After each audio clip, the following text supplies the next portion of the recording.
To all the non-believers, non-believers, non-believers, non-believers, non-believers, non-believers, non-believers, non-believers. I'm making out. What's up, y'all? This is Jay Varsity, and this is another episode of NBA Talk. This is episode 133. We got quite a few things to go over, so we're going to get right into it. I hope you guys are doing good. Hope you guys are staying safe, and we're going to talk a little hoops. We're going to go over some game takes and maybe some news around the NBA. I might not cover everything around the NBA, but I try to do the best that I can. So let's get on with these game takes real quick. The first game I'm gonna go over right now, and it is to me was the headline of the weekend. It was the NBA Finals rematch between the Los Angeles Lakers and the Miami Heat. Now, granted, for me, I didn't care who won this game because I I had my first team that I've always watched and I always followed was the Miami Heat, and that was way back in '03. But I always had a love for the Lakers just because of Kobe Bryant, and LeBron is my guy.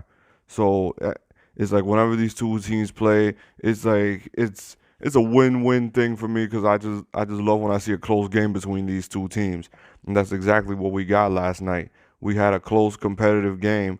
Miami did not back down even and see that, oh, the Lakers are depleted, so we're not going to take them as seriously. No, they went at them like they were the 100% healthy Lakers.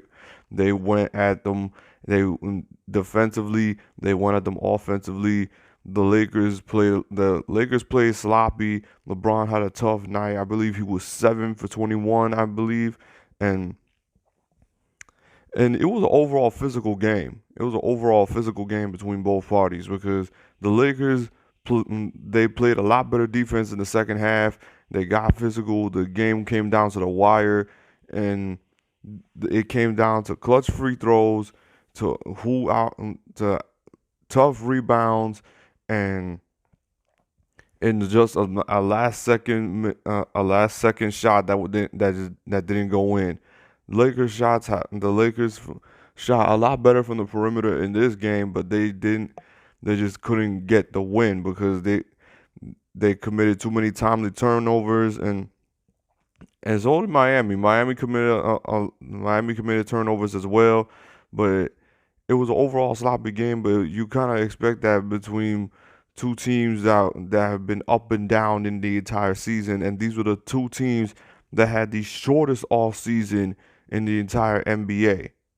So you can kind of understand. You can kind of understand that the overall it was a great game. It wasn't like the Miami Heat they blew them out. It was a 2-point game. Not the Miami Heat beat the Los Angeles Lakers 96-94. The other game I'm gonna mention right now, and it's because of the title in this episode. I say that the Brooklyn Nets survived against the Los Angeles Clippers, and I say survived is because the whole game got saved off of one bad call.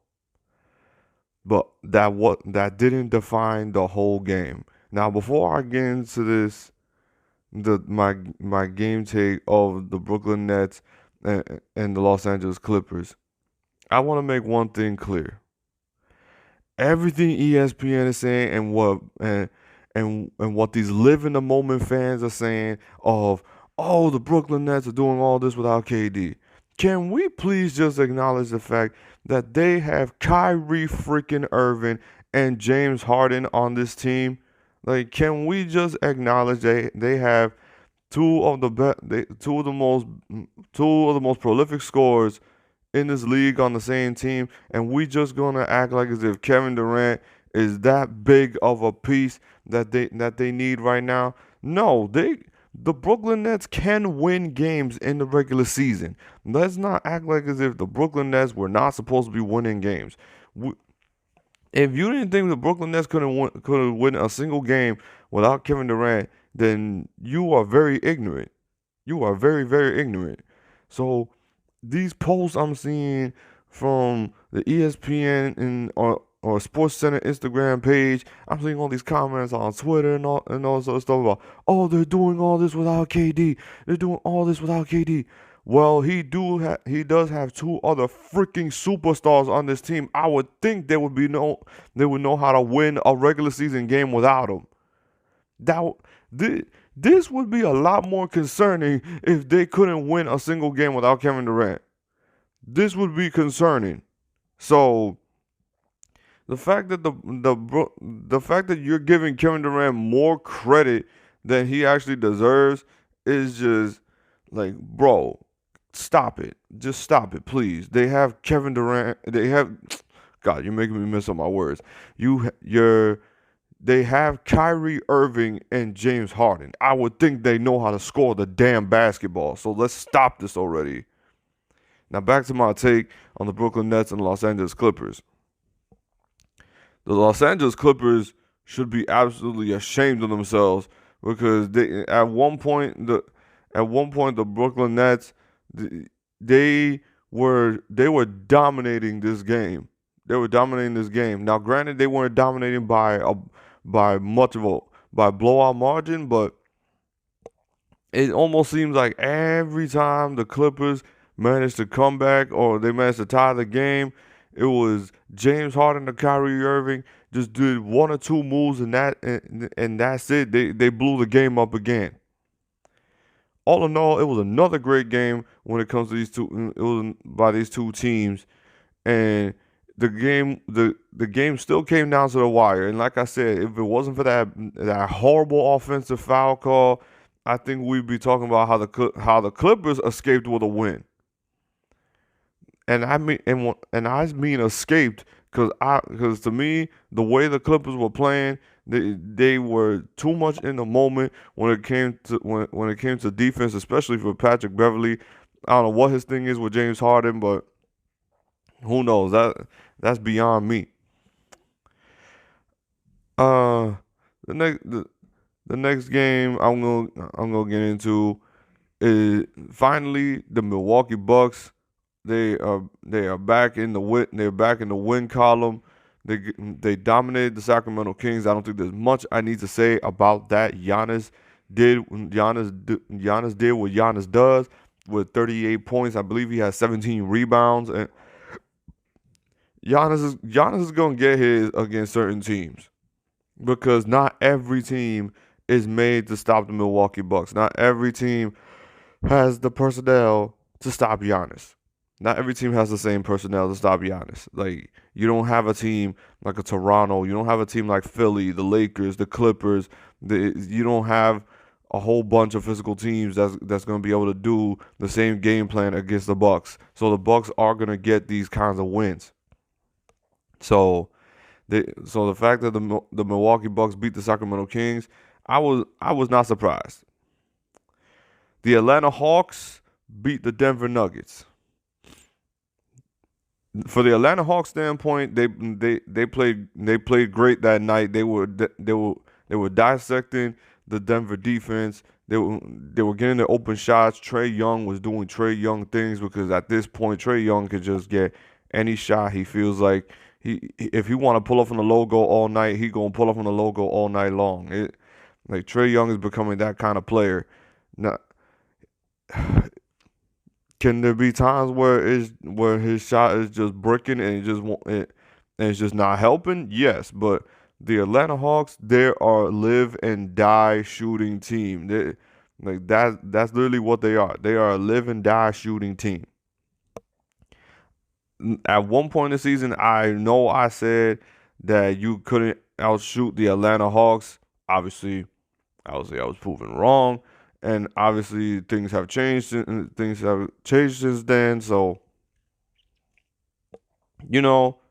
opinions can change. But the Atlanta Hawks, I will stick with that take that they are a live and die shooting team, and they will shoot us. They will shoot a crap ton of threes, and they will most likely just take jump shots and layups.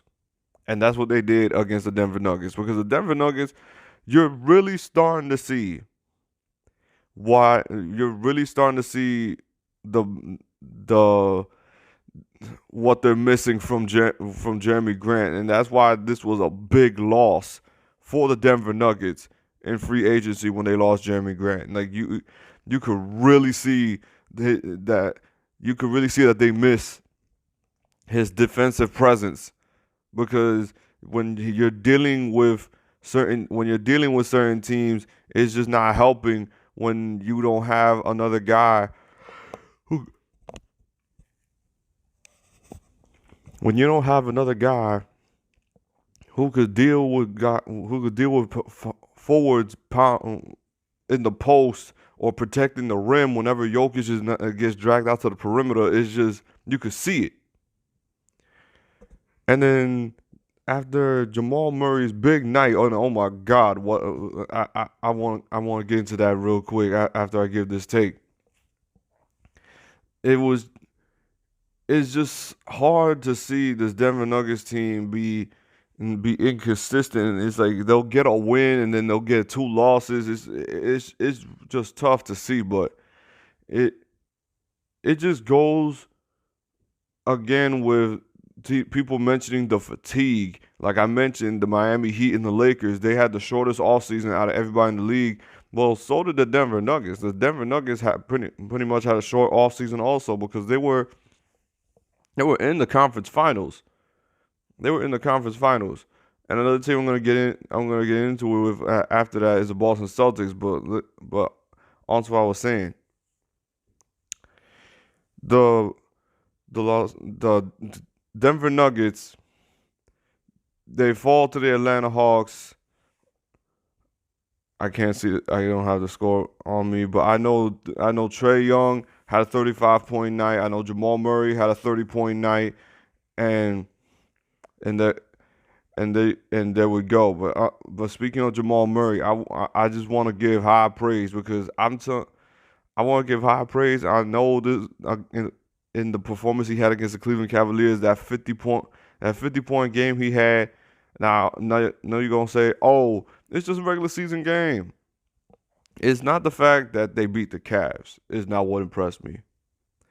It's the fact of how he got his 50 points is what had me in absolute awe because he put up 50 points and didn't shoot a single free throw.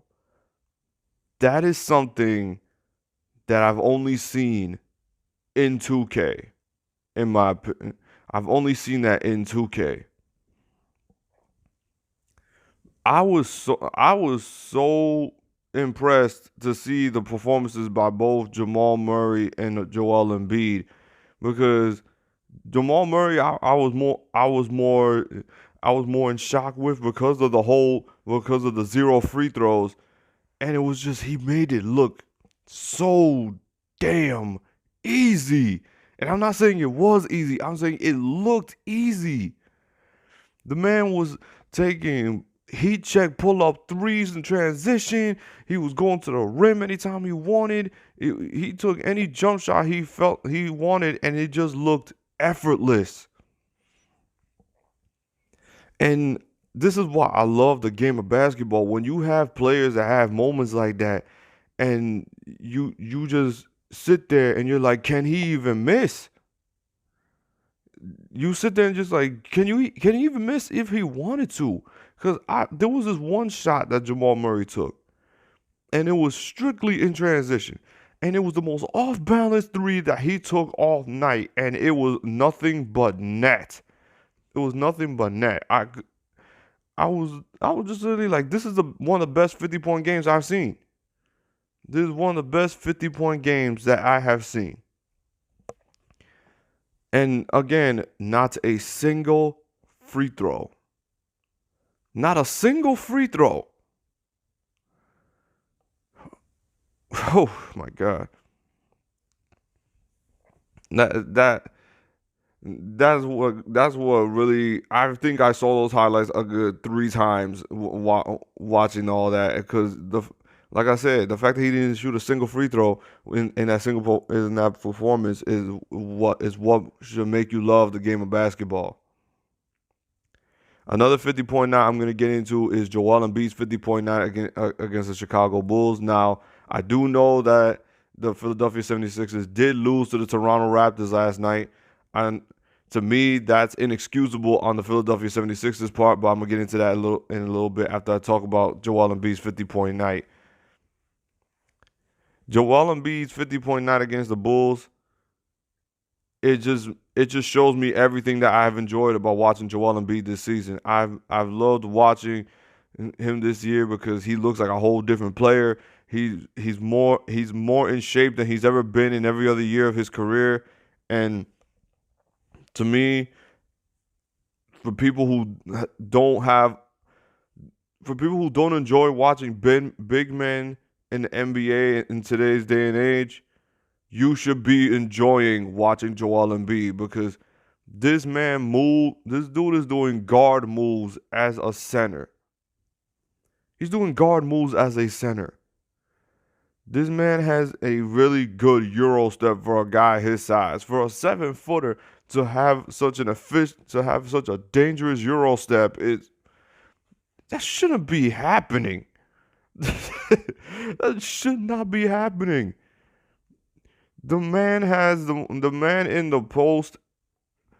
You get that man. You get that man in the post, and he has one of the best fadeaways in the league. I have yet to see that man miss a fadeaway. A post fadeaway, I have yet to see Joel Embiid miss.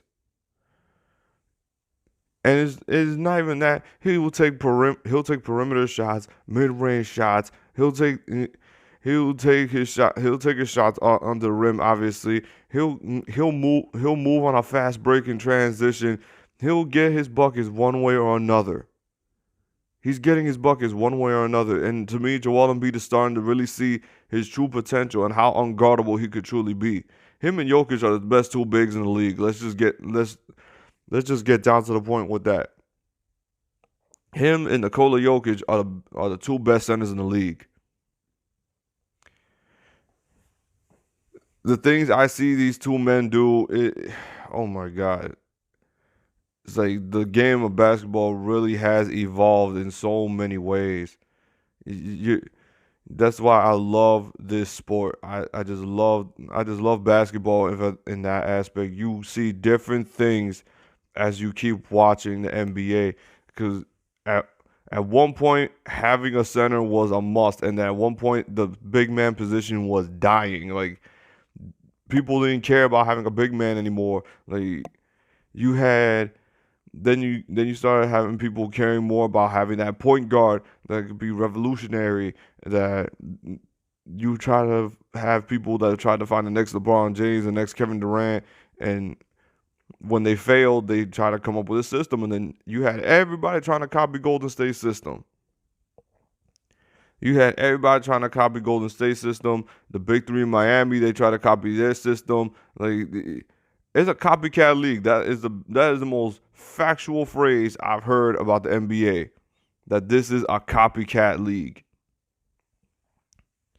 Now let's get on to another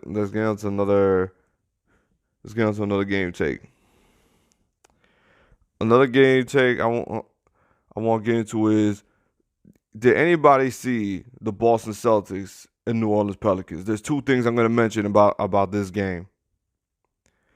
That was the most impressive comeback I've seen by the New Orleans Pelicans. To be down 24 and then make the comeback and beat the Boston Celtics in overtime, because I was watching this game, and at one point I was like, this looks like another Boston Celtics blowout. And then as I kept turning the game back on, I just kept seeing I just had to keep watching from the second half of the third quarter through the rest of the game how Zion, Brandon Ingram, and Lonzo Ball, how these guys clamped down on defense. Zion just completely hit a switch because the first half he only had 4 points. He ended up with 28. you just sat there and like this man just is just bodying his way through people. You just see how strong Zion is. And you could see the difference from last year into this year. Now obviously last year he barely played and he wasn't exactly in shape and you could clearly see he's in shape now because he is just bulldozing through people. Just straight bulldozing. Like this man moved Daniel Tice in midair on one of his layups. And the way he moved Daniel Tice, I was like, this is not a second year player. You can't tell me this. No, you cannot. And then Brandon Ingram, what can we say? People they're calling him KD 2.0, but like Brandon Ingram to me has been his own player.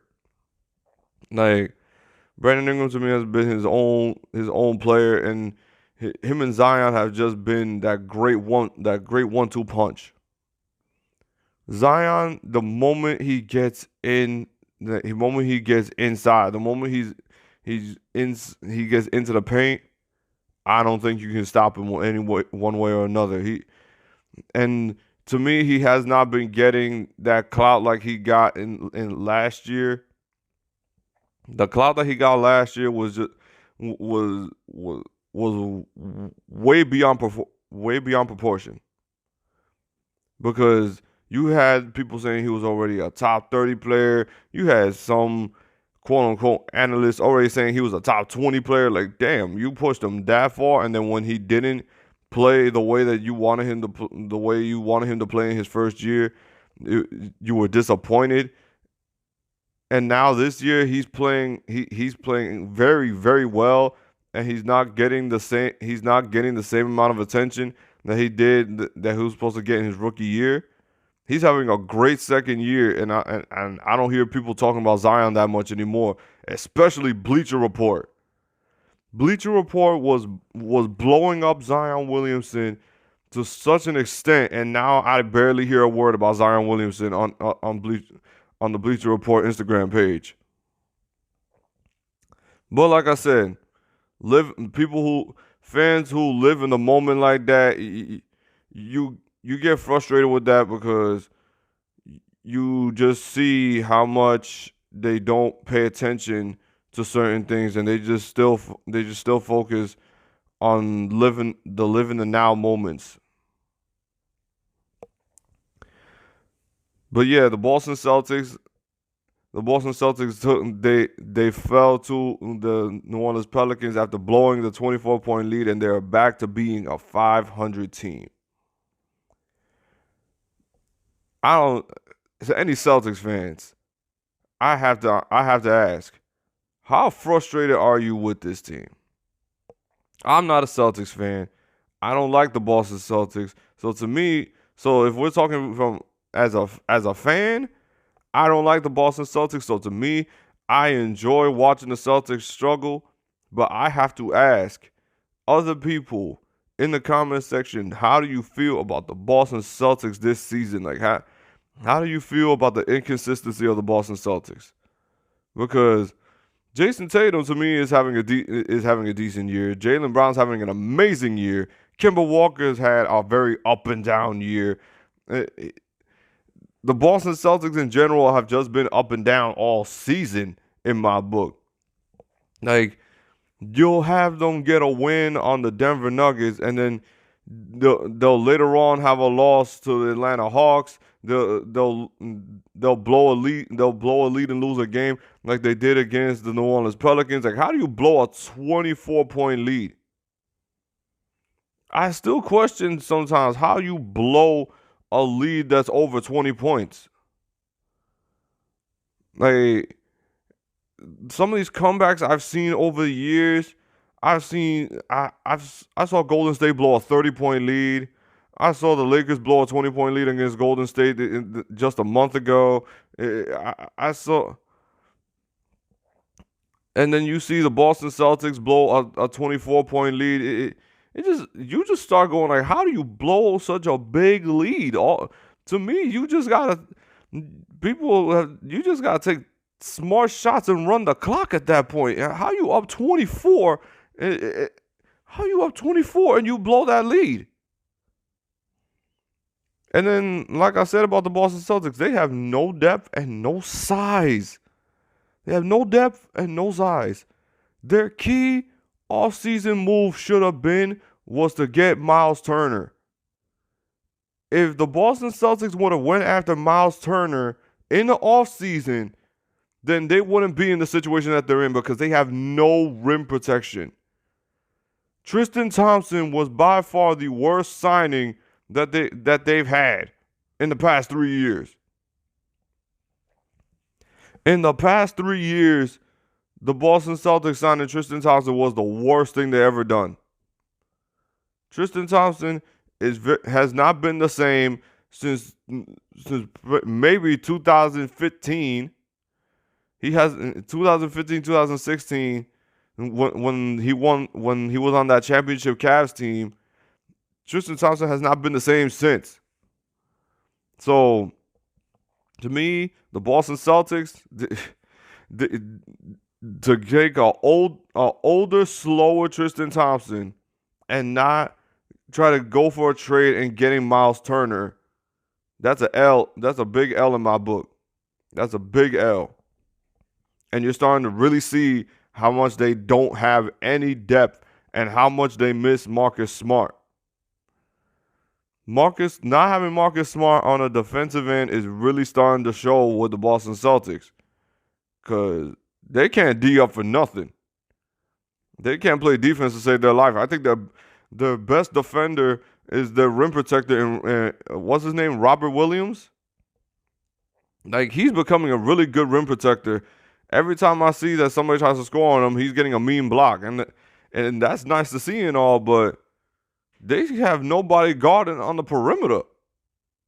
They got nobody guarding on the perimeter. They're getting cooked by guards. Kemba Walker obviously is not a defender. You just don't know what the hell they're doing with this team. You don't know what the hell they're doing with this team. And Danny Ainge looks worse for every time the Boston Celtics play. Every time the Boston Celtics lose, Danny Ainge looks bad because even Danny Ainge himself said, and I mentioned it in my last episode, that he says that this team is nowhere close to being a title contender. Well, who was the guy responsible for building this team?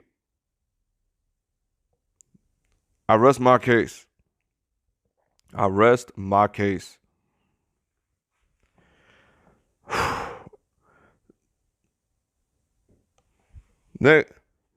Next game I want to get into is the Charlotte Hornets and the Golden State Warriors. Man, all I gotta say is what the hell got into Draymond Green?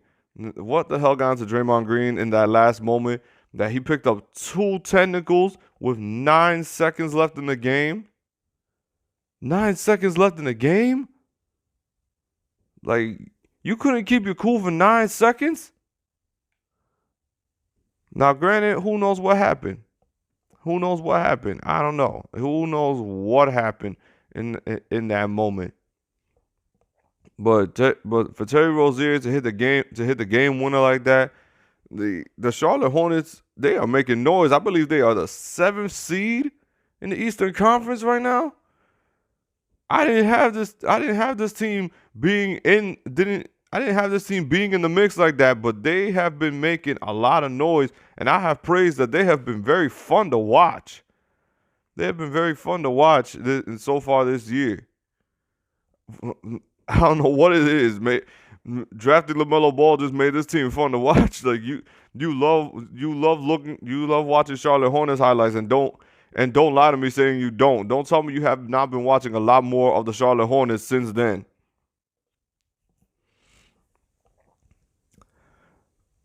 Another team that's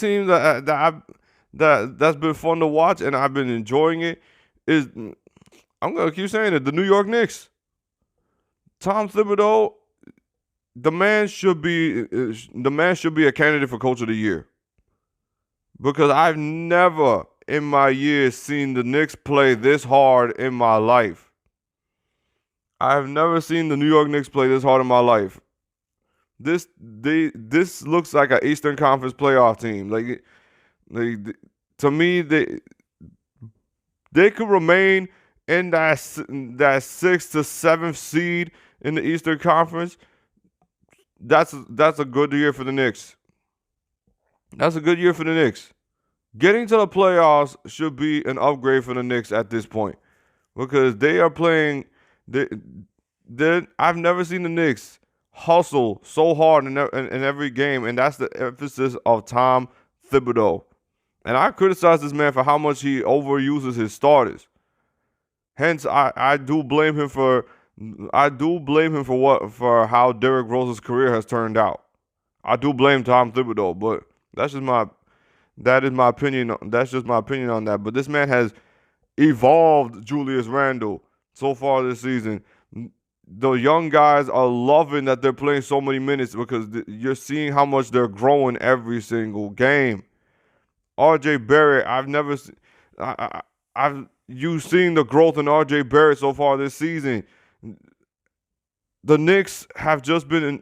It's just been a great thing to see. I know you got the Brooklyn Nets, but you can't sleep on the New York Knicks. You can't sleep on the New York Knicks like that. They've been enjoyable to watch too.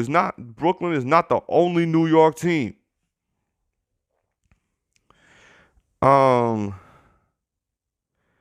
Whew. I think I've gone over everything I need to gone over because I know you're gonna want me to talk about how the Wizards beat the Portland Trailblazers. The Wizards have been on a 4-game winning streak. That's another thing. How come nobody has mentioned that the Wizards are on a 4-game winning streak? We were always people have, like I said, these are live in the moment fans. Weren't these same people making memes of every time the Wizards lost, and now they've won 4 games in a row? And they just beat the Portland Trailblazers, for God's sake. I don't hear a peep. I don't hear a peep out of anybody. That's what I'm saying, man. These fans who live in the moment, who just live in the moment like that, but then they instantly forget things. It's like, man, stop. Man, stop it. That's what really ticks me off. By the way, if anybody has seen that Anthony Edwards dunk, that's the best dunk I've seen. That's one of the best dunks I've seen in years. That instantly reminded me of Tracy McGrady. And I know people know which dunk I'm talking about when it comes to Tracy McGrady because oh my Lord, that was one of the nastiest dunks I've seen in years. Anthony Edwards is something else. I think Anthony Edwards and LaMelo Ball are the 2 front runners for Rookie of the Year. Because Anthony Edwards, we can't front. He's not just a dunker. He has a good jump shot. He has a very good jump shot because he's pretty efficient from the 3-point line and from mid. He's just not afraid. He's just not afraid. He goes at whoever he goes at, and then he could use some work on defense. But who doesn't need to work on defense? Especially it's your rookie year. LaMelo Ball plays no defense. Let's be honest. He has the bag when it comes to offense, but he plays no defense. Let's be honest with that. But anyway, yeah. That's it. That's all when it comes to this episode of NBA Talk. I believe I covered everything I needed to cover when it comes to the games over the weekend.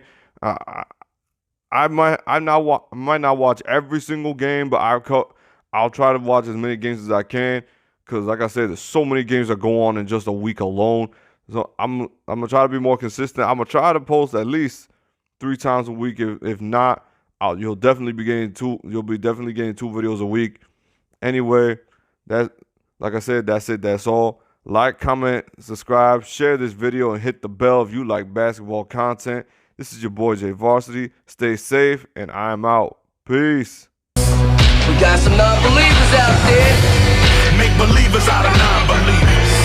Make believers out the overseers. Make them bow down.